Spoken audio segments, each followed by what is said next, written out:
Today is a special day. Congratulations.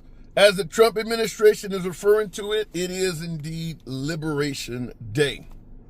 This marks the day when the Trump administration is seeking to impose reciprocal tariffs on essentially all of the free industrialized countries on the planet.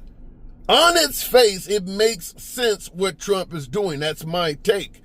If they're going to charge, if any country is going to charge America 20, 30, 40, 50% tax on American goods being sold in their country, it should only be fair that America charges that country the exact same percentage when they want to sell goods in our country.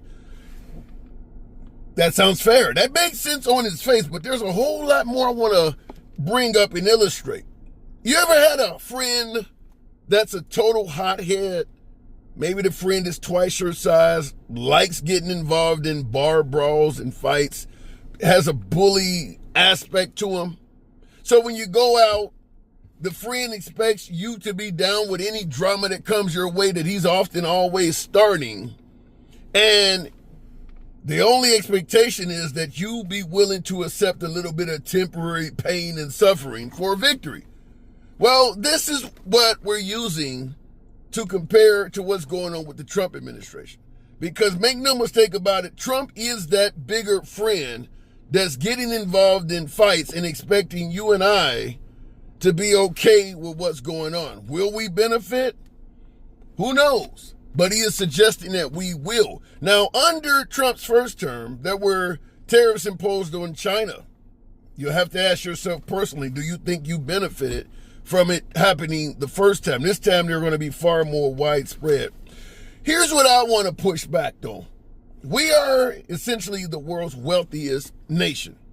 When you look at the quality of life for the typical American, we live financially better than most other countries on earth. Maybe outside of Dubai, United Arab Emirates, or somewhere like that that's an oil-rich nation. But outside of that, Americans have more freedom and financial prowess than most countries on earth.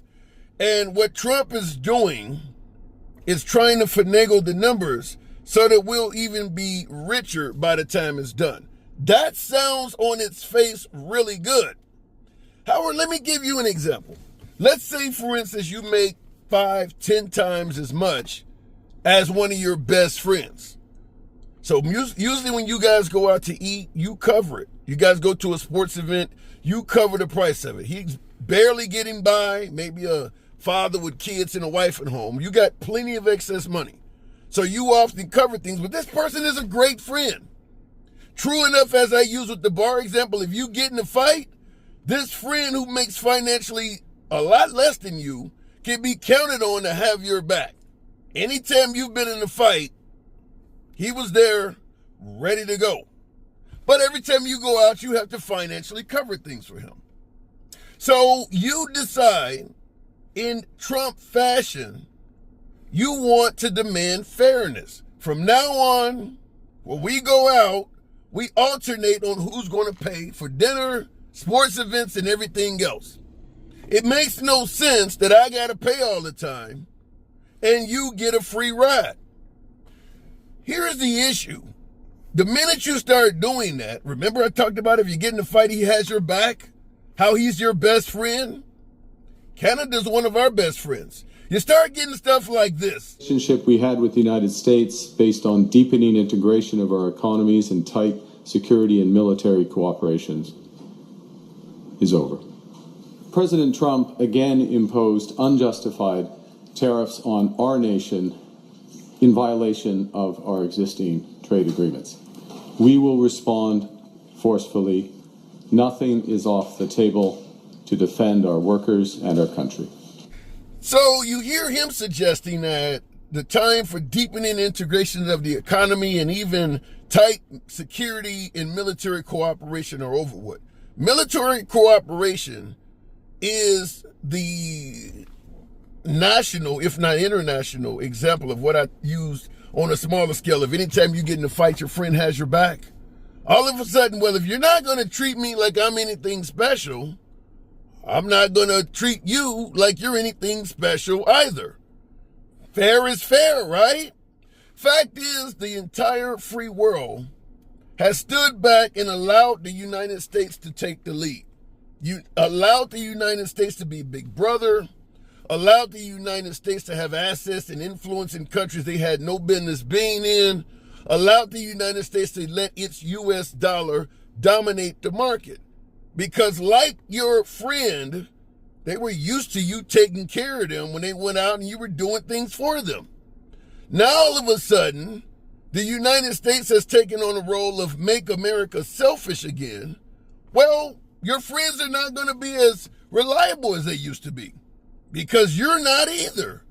You want them to pull their weight, so suddenly they're like, well, I want to sometimes be in control. I want my dollar to have influence. I don't want you in my country no more. You're starting to see this.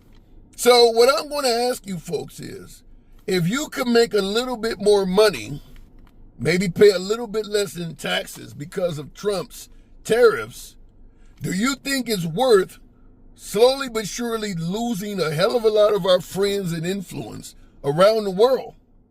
Because that's no denying what is happening. We're likely to make somewhat more money as a country under Trump, but we're going it alone. We are going it alone. More and more countries are starting to advise their citizens, don't even come to America.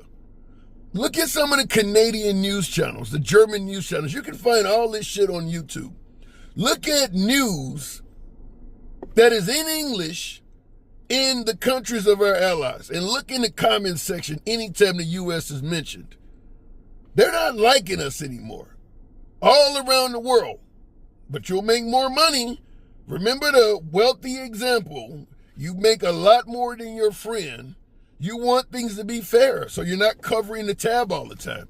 But you're losing a really good friend. In our case, we're losing many of them. Do you believe that's a good idea? Now, I want to point to you, when I said the phrase make America selfish again, in addition to ending the trade imbalance, because we don't want to pay more than somebody else is selling goods in our country, we obviously got rid of USAID. That was the American International Charity Organization of sorts, feeding starving children, helping out displaced communities with illnesses such as HIV and things like that, providing folks all sorts of survivable goods that they may have. We've cut all of that out. We're not helping the poor out at all in regards to that anymore. So all of a sudden, it's time to stop being a charity organization and take care of ourselves. Like I said, the rich guy sitting with his friend is much poorer. I'm tired of looking out for you, even though you easily could do it. So we've started doing that. Obviously, we're not taking in impoverished immigrants anymore. So we're not helping them out anymore either. Don't come illegally, come legally. Well, the people coming legally are not impoverished. They got money. It costs a lot of money to come here legally. So the impoverished immigrants, we no longer are accepting them in the country either. So in addition to all of that, shit, we're actually firing Americans and ending the jobs of a lot of Americans in this country. And of course, we're not helping the Ukraine out either anymore. So America has essentially said, we're going to keep all of our money and not do any damn thing for anybody anymore. Make America selfish again. A lot of folks may favor that. I'm not going to argue with it, whether you do or not. Maybe you're tired of America being the charity for the world. But keep in mind, as I started out by stating, we are the leader of the free world. We literally were paying the cost to be the boss. People were standing by and idly letting America rule because America could be depended on during their times of need. They just had an earthquake in Burma, in Thailand. America, last I checked, still had not even shown up to help the people. Thousands of folks, they're estimating as many as 10,000 casualties. That's normally some shit America would be rushing to help out on. Europe went over there and helped out and things like that. I think America was planning on going, and members of the USAID that were still left were told they were being fired as they were planning to go to Burma. So we're not really helping anybody out anymore. You think we're going to still be viewed as the boss, as the leader of the free world, when we're telling everybody, fuck you? Let me know in the comments what you think. You favor making America only care about America and the hell with everybody else? Think it's a good idea? Maybe I'm getting it wrong? State your comment. As always, feel free to smash that like button. Subscribe to the channel. See you in the next video.